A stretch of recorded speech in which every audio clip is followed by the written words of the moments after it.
Alaska, 90,000 square miles of wilderness. There's no better place to look for new creatures than Alaska. Here, hundreds claim to have seen a mysterious beast. He could have reached through that window and grabbed us and hurt us severely.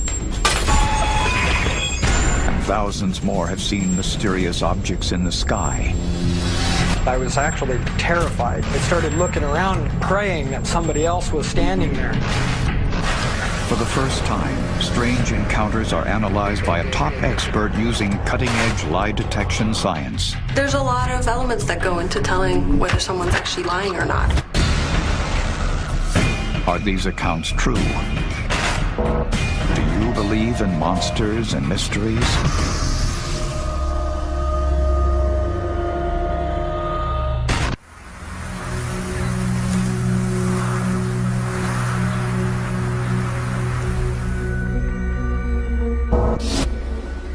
My name is Thomas Fisher, and I've seen Sasquatch.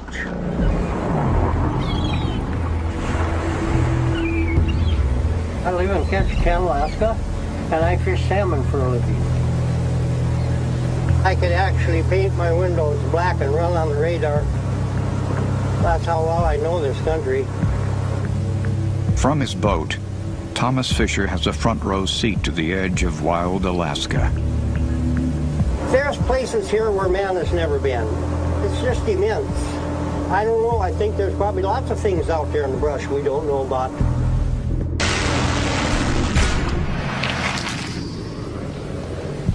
Yakobi Cove, southeast Alaska.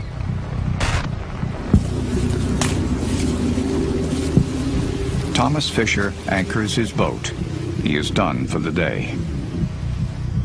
I had a deckhand, his name was Oliver, a young guy, and we anchored up for the evening. On a beach close by, Alaska's most ferocious predator is hunting. And we were watching a big grizzly bear on the beach about 100 yards away. And the bear had been there for a long time, and he wasn't afraid of us or nothing. The grizzly is a monster. Thomas keeps a wary eye on the massive beast from the safety of the boat. The bear was huge. I saw him a couple of times before. I'd say the bear was at least 11 feet. Thomas watches the grizzly for over 10 minutes when all of a sudden, the bear's behavior changes.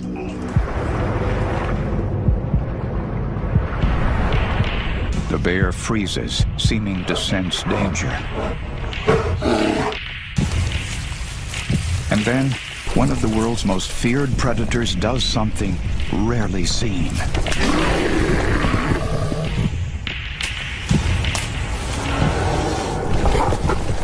Runs away, fast. I think something really scared this bear, you know. It was flat moving when he hit the brush. He didn't just amble off, he was just gone. Never seen a bear act like that before. What could make Alaska's alpha predator turn and run? Off on the left side, this black object come out, which I thought at first was a bear. But it wasn't. It was walking on two legs like a man. And like the grizzly, this predator is not afraid of Thomas. And it walked about 50 yards out and just stood there and looked at us for about 15 seconds. Thomas is now face to face with a creature he has never seen, despite his 45 years in Alaska. It wasn't a bear because a bear cannot walk or run standing up. I knew it wasn't a bear. It looked just like a man, only it had hair. There's a lot of difference between looking at a man and a bear. You know, and this thing had all the features of a man, only it was all hair. And it was huge. It was at least 9 foot tall. The encounter is brief. It was a Bigfoot, just as plain as day. And he stood there probably 15 seconds. And then he ran about 100 yards into the timber. He did it so fast, it was just amazing My deckhand looked at me and I looked at him. We said, what the heck did we just see? And we said, a Bigfoot. And Oliver, my deckhand, said, well, I'm not telling anybody. To this day, Fisher's deckhand will not speak about what he saw. But the old fisherman is very clear about the events of that evening. Definitely saw Sasquatch, and I'll stick by that till the day I die. And nobody will ever change my mind. Fisher's encounter takes place in the Alexander Archipelago. Off the coast of southeast Alaska, almost all of the 1,100 islands remain uninhabited, isolated from the mainland. And Thomas Fisher's Sasquatch sighting is just one of hundreds recorded across the region.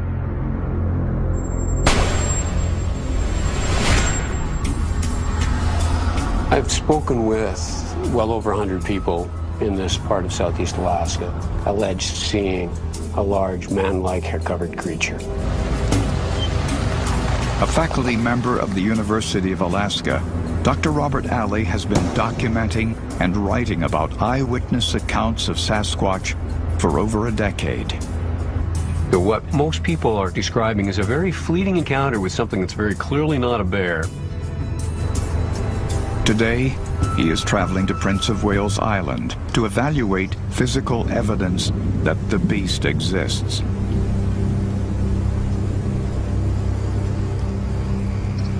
I'm taking a hiking expedition up Kloak Mountain with Tlingit elder Al Jackson.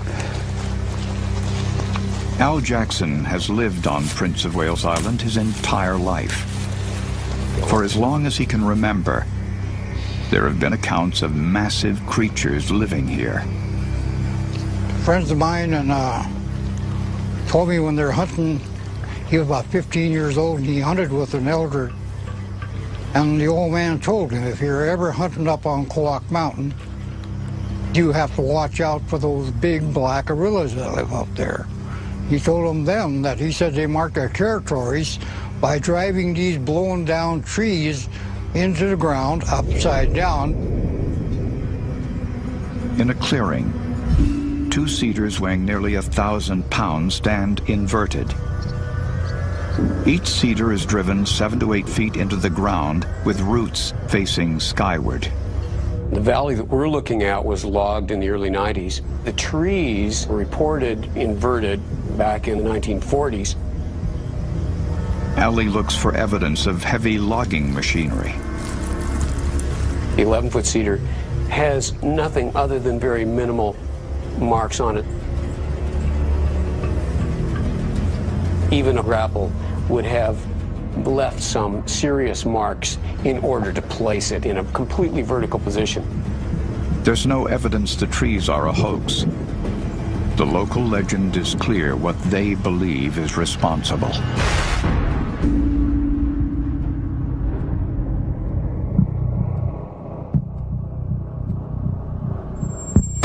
Coming up, We couldn't shake this feeling of being watched.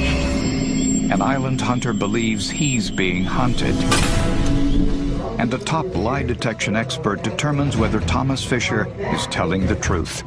As you can see over here, a classic expression of disgust. I know what I saw, and nobody will ever change my mind.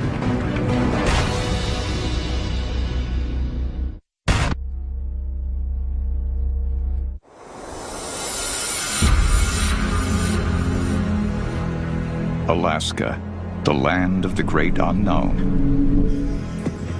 90,000 square miles of desolate frontier.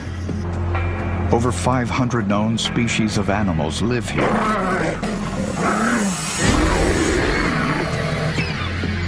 And Thomas Fisher is convinced that a large unknown predator, fierce enough to scare a man-eating grizzly, is on the loose. The bear was huge. All of a sudden, something spooked him. Definitely saw Sasquatch, and I'll stick by that till the day I die. And nobody will ever change my mind.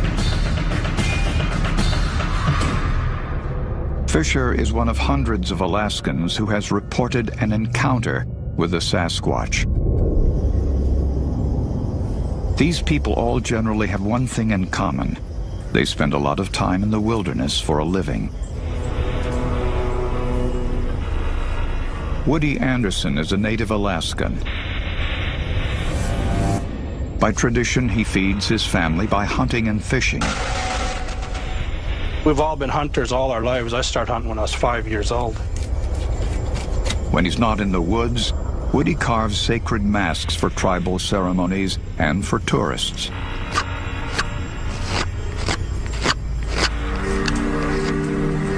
But only one thing puts the food on his family's table.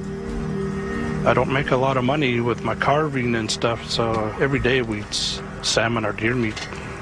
That's the food we feed our families with that. We end up spending a lot of time out in the wilderness. He hunts nearby Prince of Wales Island. 100,000 acres of dense rainforest.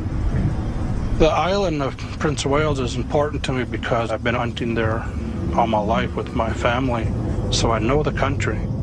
I've been up to the mountaintops and down in the valleys. With the Alaska winter closing in, Woody takes his last hunting trip of the year to the island.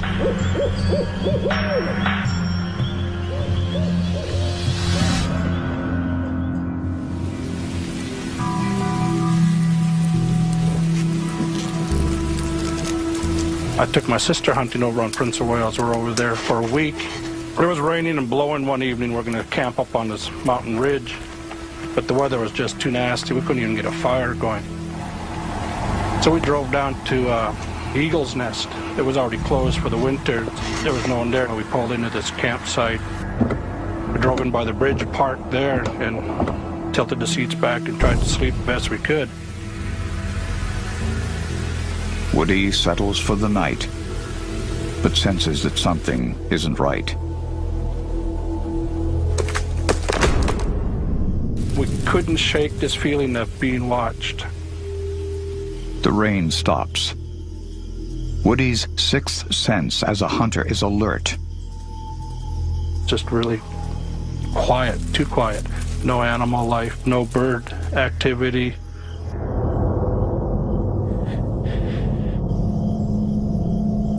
Woody can't believe what he's seeing. It grabbed me in the chest, the fear. See something that big, that close. He was powerful. He's big shoulders on him. If he wanted to, I think he could have reached through that window and grabbed us and hurt us severely. But he didn't. It was one of those fight or flight kind of fear. You know, if you can get away, get away. If you can't, then you know you're going to have to fight for your life. That's how bad it was. I sat up, I hollered, I screamed. The menacing beast disappears. An experienced hunter, Woody knows it's a Sasquatch. I'm out in the woods so much that I know what I saw. You know, it was mind-changing, changed my life. There's something out there that I don't know what it is. It's not human, and it's not an ape. While neither Woody or Thomas have produced physical evidence of their encounters, one expert is determined to find the truth.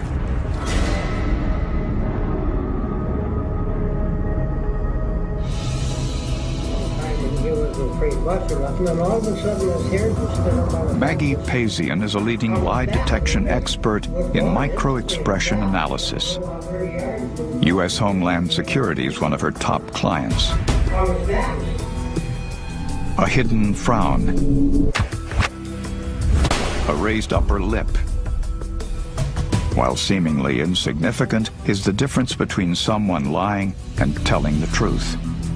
Microexpressions are expressions that we produce on the face that last less than half a second, sometimes as short as 1/25th of a second. That's probably one of the neatest things that's ever happened to me in my life.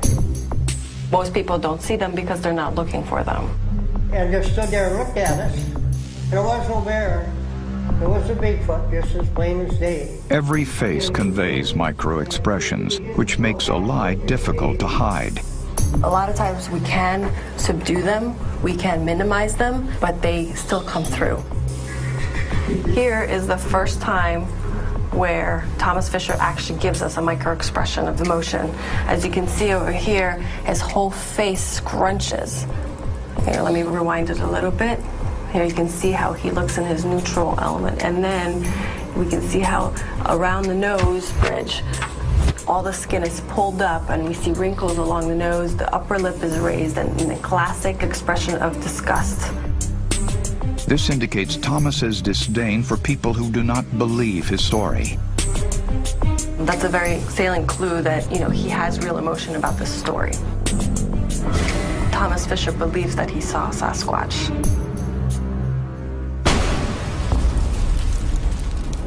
When I watch these interviews, I look for expressions produced by the subject that are contradictory to what they are saying.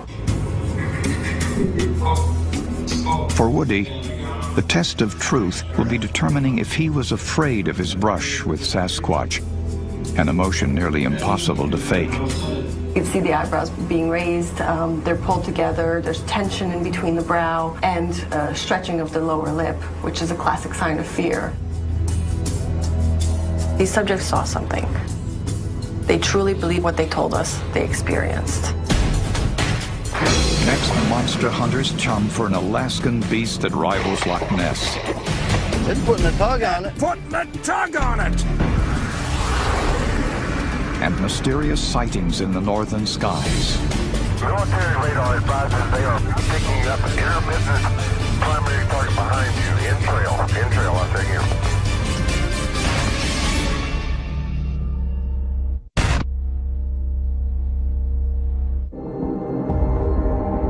Alaska is home to more than 1 million lakes. Lake Iliamna is its largest, and it's almost 1,000 feet deep. Local residents believe a monster lurks beneath its surface. They see it from the water. We came up on it. I could see that it was bigger than the boat itself that we were in. They see it from the air. Just coming up on Peter Bay, right where I saw the creature in the water here. Whatever it is, the unknown beast is massive. The lake is located at the north end of the Alaska Peninsula and is roughly the size of the state of Rhode Island. Across the lake, there have been dozens of reports of a monster. Witnesses describe a creature almost twice the size of a great white shark. Dull aluminum in color with rough bark-like scales. The creature swims with a side-to-side tail movement. Severed lines and torn nets indicate a powerful jaw and sharp teeth. What is lurking in the depths of Iliamna? Could a natural explanation for the monster exist? Military contractor and science writer Matt Billy has been studying the lake for years. The only freshwater fish large enough to fit the reports from Lake Iliamna is the white sturgeon. It does live at these latitudes. It can attain the sizes that are being reported, but there's never been a sturgeon caught in Lake Iliamna. So we don't have a solution yet to our mystery. Despite the many creature sightings, no one has tried to catch the Iliamna monster in almost 50 years. Until now. Tinny Headland makes his living hunting the wilds of Lake Iliamna. I'm a registered guide, licensed to hunt all kinds of big game. Moose, caribou, bear, sheep. I was 12 years old when I killed my first bear.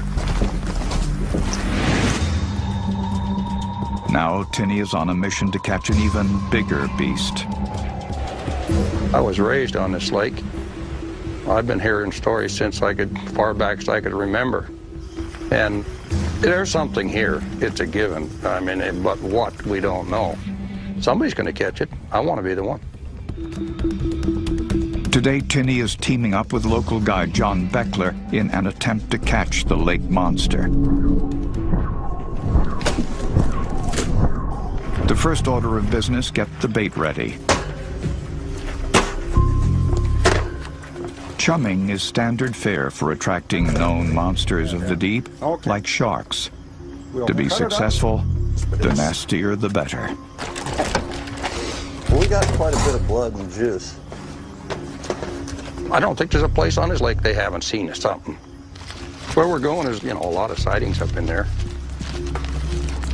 John has spent years on the water and believes that its depth may be the key. There's only been so much research done on the lake as far as depths go. Not every inch of it by any means has been looked at.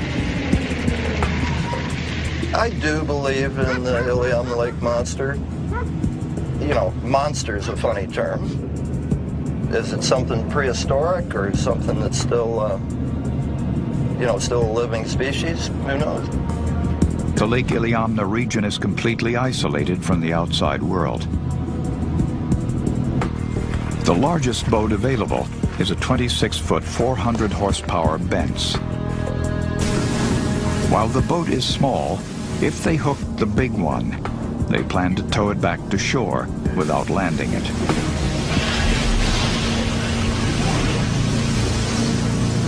They're hoping to find a spot with a combination of water depth and a little protection from the wind and waves. I might motor up here into this bay a little farther and see if I can find a little deeper spot. At the edge of a large bay, they drop anchor and start chumming. Using large circle hooks, heavy Dacron line, a 6-foot braided steel leader and halibut rods, the gear can handle an 800-pound beast. Anything larger is going to be a dicey proposition. But the two are game for it and settle in to do what everyone who fishes does: wait.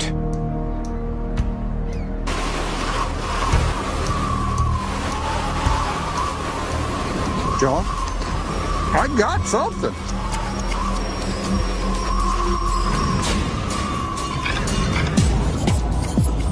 After an hour in the water, something hits Tinny's line.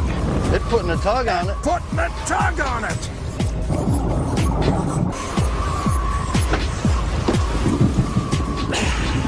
Tinny fights the beast for several minutes and then John takes over.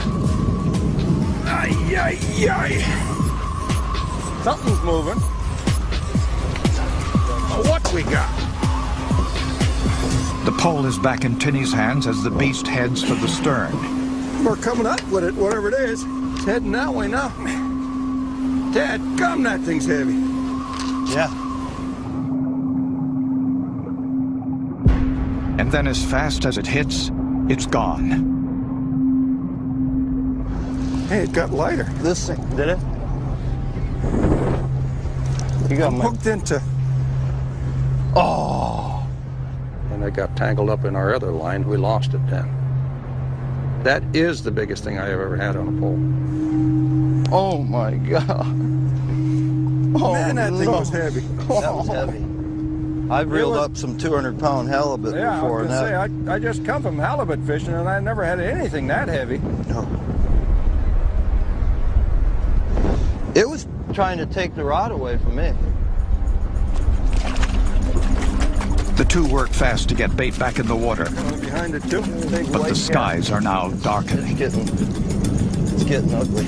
It's getting ugly. Can be ugly. We wanted to fish longer, after we lost that fish.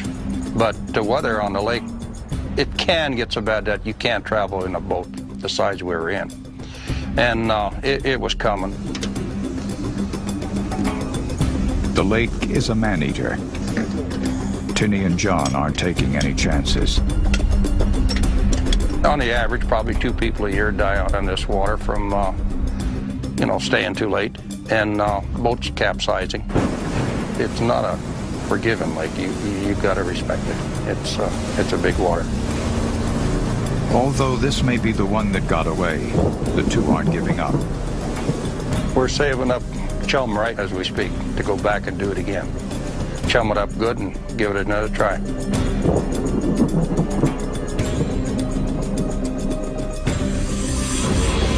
Coming up, one of the most famous UFO encounters in the world.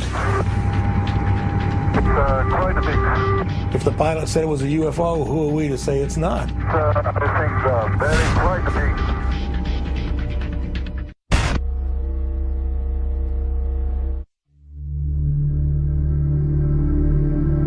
big. Alaska winters are long and harsh. Darkness dominates up to 20 hours a day. And each winter, hundreds of Alaskans report seeing UFOs in the sky above.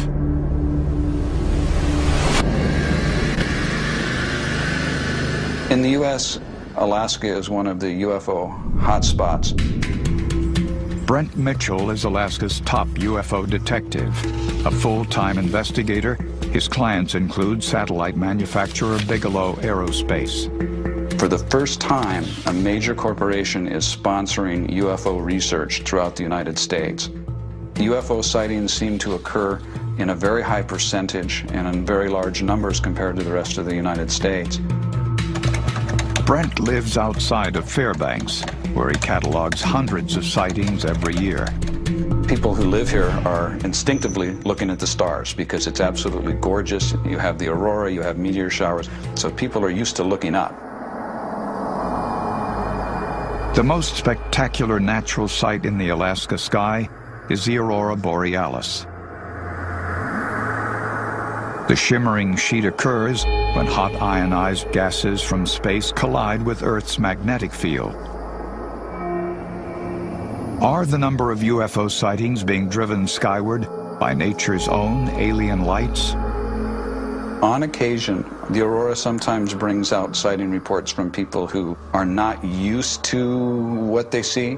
They try and interpret what they see in the aurora as something unearthly. Those are people who truly want to believe that they've seen something. But the most well-known close encounter involved a flight captain with 30 years' experience interpreting the sky. One of the most famous UFO cases anywhere in the world took place in Alaska. It begins as a routine cargo flight on November 17, 1986. A Japanese plane loaded with wine leaves Paris on the long haul back to Tokyo. But over Alaska, JAL Flight 1628 becomes anything but routine. This is the first time they've ever had radar data for more than a few seconds on a UFO. John Callahan was the FAA division head in charge of evaluations and investigations at the time of the JAL flight.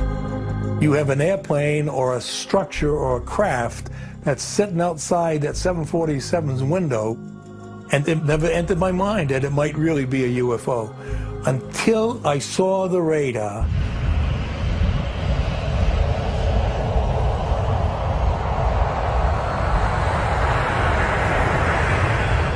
Just after 6 p.m., Captain Kenju Terauchi and a crew of 2 enter Alaska airspace for the second leg of their journey, heading for Anchorage.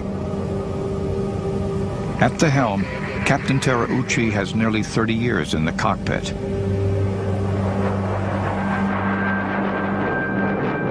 At 6:19 p.m., the crew sees something on the radar.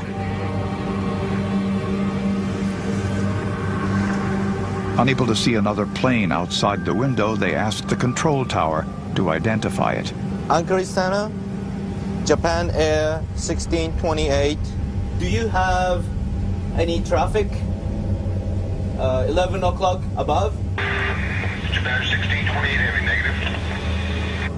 Moments later, the crew sees a pair of lights on the horizon. Inside, we have 2 traffic in front of us, about a mile ahead. Anchorage Air Traffic Control still sees nothing.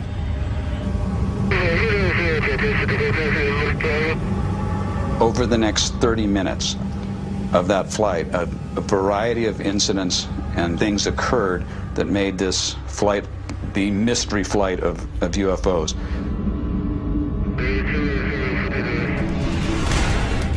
Coming up.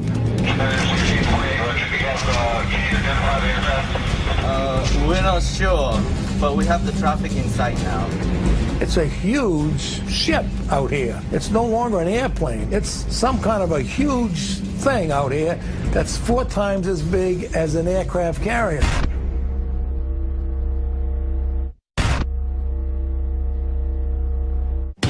November 1986. As JAL 1628 approaches anchorage, the crew reports seeing strange lights. Over the next 40 minutes, one of the most famous UFO stories in the world unfolds over the skies of Alaska. The JAL transmission catches Anchorage Air Traffic Control off guard.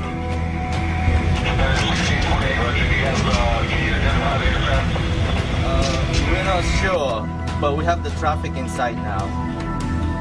And when the controller hears these words, it's like death approaching him, because it means that somehow he screwed up. He missed something. Something's wrong somewhere. Anchorage Air Traffic Control now asks Flight 1628 to maintain visual contact with the unknown craft.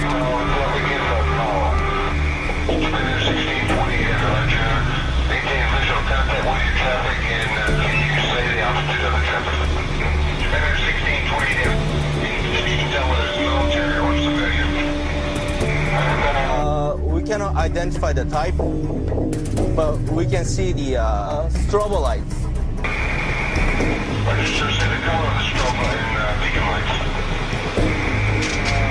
The color is white and yellow, I think.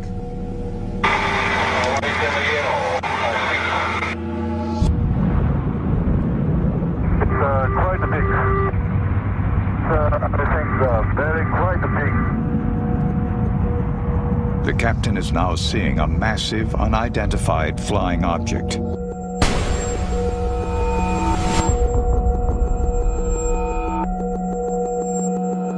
It's a huge ship out here. It's no longer an airplane. It's some kind of a huge thing out here that's 4 times as big as an aircraft carrier. 19 minutes after first encountering the unidentified craft, the crew nervously requests a new altitude and change to their flight plan. The goal, shake the unknown craft. Request deviate from some object, request heading 240. Japan 1628, roger, fighting 240. Japan 1628, heavy. Deviations approved as necessary. Air traffic control requests that the Japanese airliner make a full circle. Japan 1628, heavy. So I'm going to request you to make a right turn 360 degrees, 360 degree turn, and advise me what your traffic does then.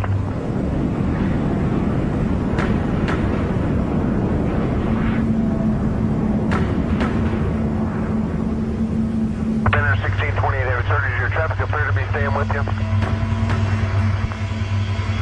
Disappears, Japan 1628. Terauchi believes the unidentified object has disappeared. But now military radar picks up something behind the Japanese airliner.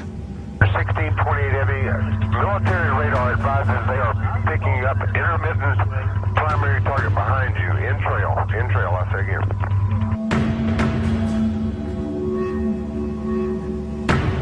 So you have radar confirmation of the object, you have professional aviators reporting the object, and military radar spotted them behind and to the left of JAL flight.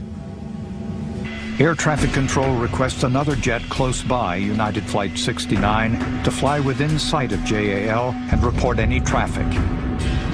Center from United 69. The Japan airliner is silhouetted against a light sky. I don't see anybody around him at all. I can see his contrail, but I sure don't see any other airplane.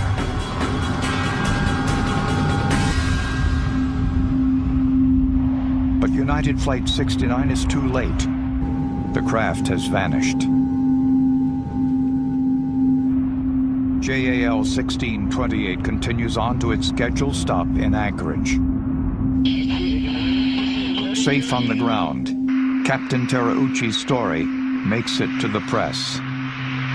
Within weeks, JAL is international news. This sighting was made by an airline pilot with 29 years of experience.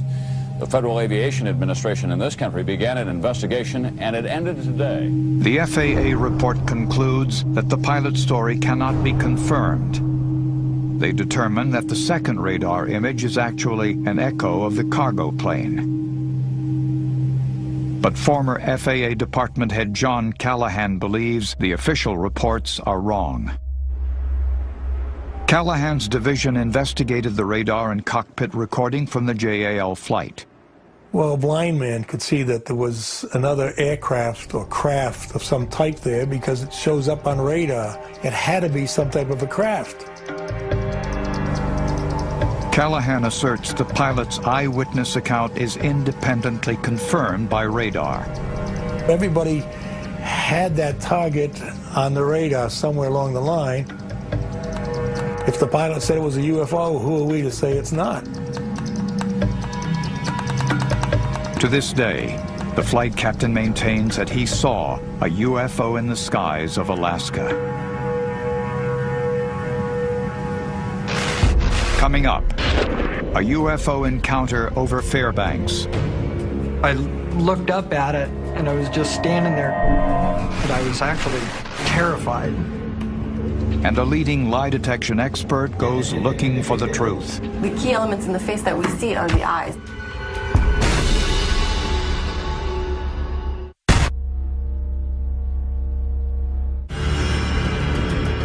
In Alaska, the northern winter brings long, clear nights. Every year, Brent Mitchell investigates hundreds of winter UFO sightings. Those reports come from all different types of people. You have professional people, you have working people. The average person that reports it has seen something. When I first saw this UFO, I was like, this isn't man-made. This can't be possible. I saw a flash of light, and shortly after that, a large orb appeared. It was hovering approximately 800 feet in the air, and I could see it just as vividly as looking at a car across the street. It was bright white. It was silent. I thought to myself, oh my Lord, they really do exist.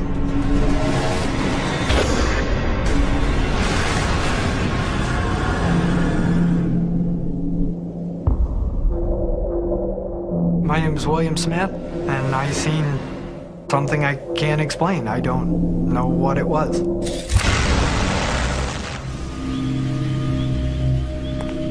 One winter night, William Smith leaves work very late. It was 10 to 1, March 16th, 2009. It's a day I'll never ever forget. I got off work, it was almost 1 o'clock in the morning, and I was pulling out onto the highway, and I seen this bright blue light coming from the left side. At first I thought it was a truck, because everybody around's got big, bright blue lights on their truck. I thought, oh my God, I just pulled out in front of somebody. Then I realized that the light wasn't coming from the road, that it was coming from above me. And then I was really scared. The light was literally shining down through the windows and onto the road and pretty much everywhere. The UFO is now hovering over William. I got out of the car, I looked up at it, and I was just standing there. I was actually terrified. I started looking around, praying that somebody else was standing there. And I was all alone out there. It was like, oh my God. It looked like an eye. And it had a white ring in the center of it with a blue circle in that. And it was probably 250 foot long, 125 foot wide. It was huge. There were no windows, no doors, and it was silent. And it was just floating along real slow. And then once it got past me, I jumped in the car and I started following it. It was exciting and terrifying all at the same time. I was keeping up with it, and it was starting to speed up, and it was going and going and going. I got up to about 90, and then it was just gone. It took off. I've never seen anything that fast in my life. It went from there to gone, just like that. William comes home shaken by the UFO encounter. When I first got home, I was so excited I could barely sit still. I did not sleep for 38 hours. Every time I'd lay down to try and go to sleep, I would close my eyes. That's all I would see was that thing flying along. That's all I could think about.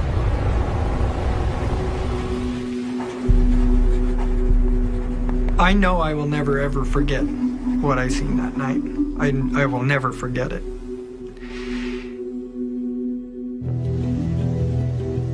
Top lie detection expert Maggie Pazian analyzes William Smith's UFO encounter. She's reading his face for micro-expressions or tells. The question, is he telling the truth? We're looking for a combination of movements on the face that, when they happen together, they relate to an emotion. If you look at this freezed frame of William Smith, the key elements in the face that we see are the eyes. The eyes are wide open. There's a lot of sclera visible, a lot of white visible above the iris. The lower lids are pulled tight, which is another key element of fear. And then in the lower face, we see a stretch in the lower lip, which is very common in fear. He shows this over and over again. These are key moments in the interview where he's sensing this fear, and he's showing us that he's feeling fear. Pazian determines that his continued fear means that William is telling the truth. He really, truly believes that he saw a UFO. Incredible. There is not a doubt in my mind that William saw something, and that it was unidentifiable, and it profoundly impacted his life. As far as Alaska, sightings are so unique and so diverse. When people are looking up, they'll see things that you wouldn't necessarily see in other places. From its dark winters to its unknown wilderness, Alaska is home to many mysteries. There's places here where man has never been. It's just immense. There's something out there that I don't know what it is. It's not human. I know I will never ever forget what I seen that night. I will never forget it. I think there's probably lots of things out there in the brush we don't know about. In Alaska, mysteries and legends have thrived for centuries and always will.